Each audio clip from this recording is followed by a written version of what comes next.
Problem solution চ্যানেলে আপনাদের সবাইকে জানাই স্বাগতম।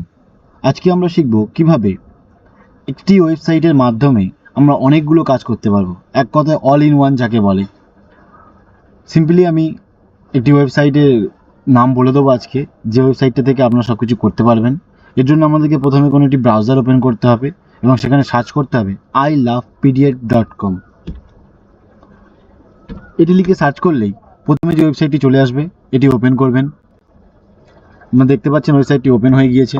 এই ওয়েবসাইটের লিঙ্ক আমি ডিসক্রিপশানে দিয়ে দেবো, আপনারা সেখান থেকে সরাসরি এই ওয়েবসাইটে আসতে পারবেন। ওপরে একটি অপশান দেখতে পাবেন পিডিএফ অল টুলস।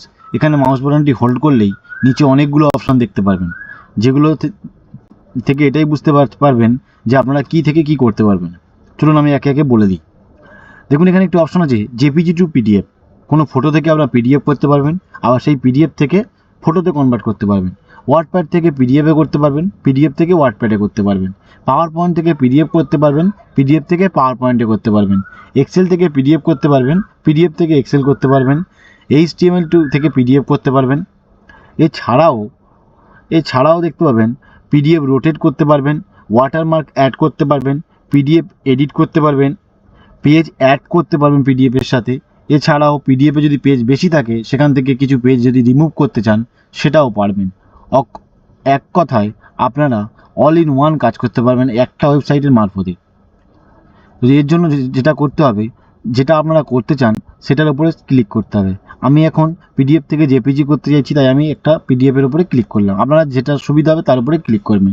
ক্লিক করলেই প্রত্যেকটার ক্ষেত্রে এরকম একটি পেজ চলে আসবে। সিম্পলি আপনারা যেটা করতে চান সেই পিডিএফটা এখানে আপলোড করে দেবেন। আমি যেটি করতে চাই সেই পিডিএফটা এখানে আপলোড করে দিলাম। আপলোড করার পর এখানে দুটো অপশন পাবে, একটা নর্মাল, একটা হাই। আপনারা হাইটা সিলেক্ট করবেন, কারণ নর্মালে পিকচার কোয়ালিটি ফেটে যাবে, হাই করলে আপনার পিকচার কোয়ালিটি খুব সুন্দর আসবে। সিম্পলি এখানে কনভার্ট টু জেপিজি এখানে ক্লিক করবেন। প্রত্যেকটার ক্ষেত্রে সেম অপশানই আসবে। ক্লিক করলে আপনাদের এরকম ডাউনলোড অপশান চলে আসবে। এখানে ক্লিক করলেই পিডিএফটি ডাউনলোড হয়ে যাবে। তো এইভাবে সিম্পলি আপনারা যে কোনো ডকুমেন্টস থেকে আপনারা যে কোনো মন চাই আপনাদের যেটা দরকার সেটা করতে পারবেন।